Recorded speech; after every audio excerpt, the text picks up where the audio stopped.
Ayan, ganito mag-update ng sa UPH or mag-flash ng mga ROMs natin dun sa flash tool natin. Una, da-download nyo muna yung ROM. Ito yung ROM ko sa UPH. Tapos ito yung flash tool. Yan, dapat i-extract nyo yan. Ayan, right-click nyo. Tapos extract all. Ayan, tapos extract nyo lang. Ayan, tapos ito yung folder. Or sa ibang laptop, minsan hindi nagpa-pop up. Hanapin nyo yung folder na pinag-extractan nyo. Tapos install nyo lang to. Sa una, yan, run nyo lang. Yung 7-zip yan, install nyo lang. Install nyo lang. Tapos yan, i-close nyo. Tapos, open nyo na to sa UPH natin na flash tool. Open nyo lang din. Run. Yan, tapos may lalabas na ganon. Pag lumabas yan, punta kayo sa phone. Ito yung phone natin. Yan. Punta kayo sa phone, tapos on nyo lang yung USB debugging. Para ma-on nyo, punta kayo setting, about phone, tap nyo lang to 5 times. Yan, tapos may lalabas na you are now developer. Back nyo. Tapos general setting. Tapos developer option. Tapos i-on nyo lang itong USB debugging. Pag naka-on na yan, saksak nyo.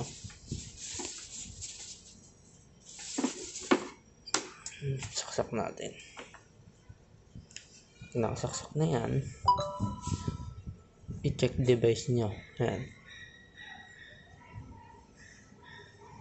Check device nyo lang.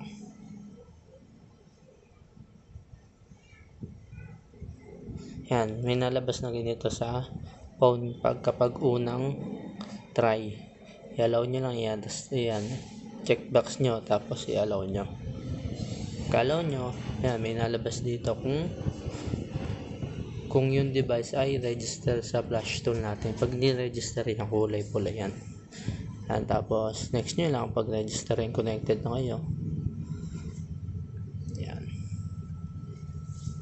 Tapos ipindutin nyo sa flash tool yung unang button. Ang unang button ay reboot to bootloader. Yan. Reboot to bootloader, tap nyo lang. Yan, nakalagay dyan, please wait until you see start. Yan, yung phone namatay. Yan, pag nakita nyo to, yan, nakita nyo yan, hayaan nyo lang dyan sa isang tabi.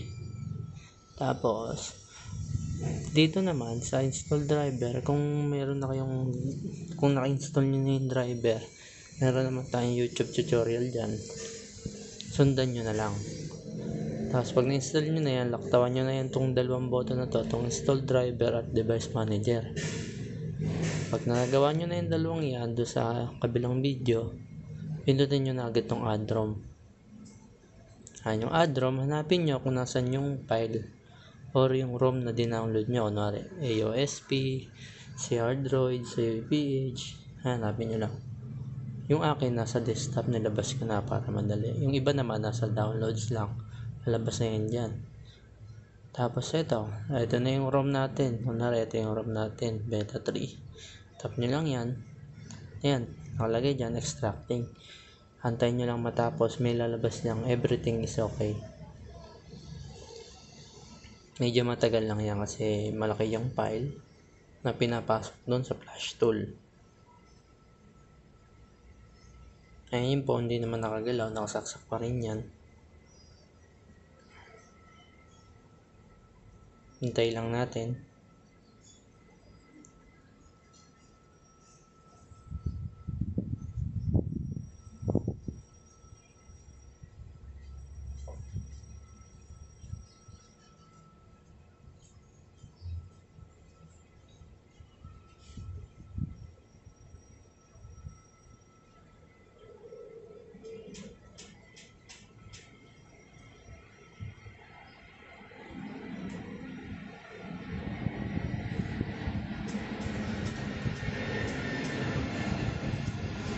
Yan, medyo matagal lang talaga. Mga nasa 3 minutes yan. 3 to 5 minutes.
Ayan, tapos lalabas na yan. Pag nakita nyo na itong everything is okay, check device nyo. Ayan, madidetect naman dito kung connected or successfully or register. Pag hindi naman, iba naman lalabas dyan. Tapos mamili na kayo dito kung anong gusto nyo, yung with format or update. Gagawin ko dito, update lang. Ayan, may error naman yung confirmation. Tapos yes nyo lang. Ayan, tapos automatic na yan magpa-flash. Huwag nyo lang galawin yung phone tsaka yung cable. Kasi pag nagalaw yan, may error na nalabas yan. Kapag nag-error, pindutin nyo lang ulit yung doon sa flasher. Mamili lang ulit kayo kung anong gusto nyo para hindi mag-boot loop yung phone nyo. Medyo matagal lang din yan.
Yan, tayo nyo lang matapos. Automatic na yan magre-reboot yung phone nyo.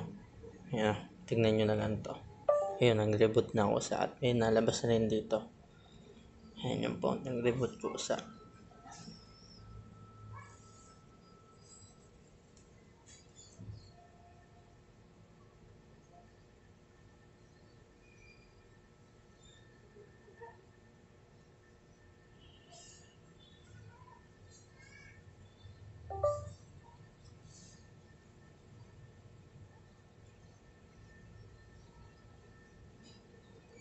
Ayan, okay na siya.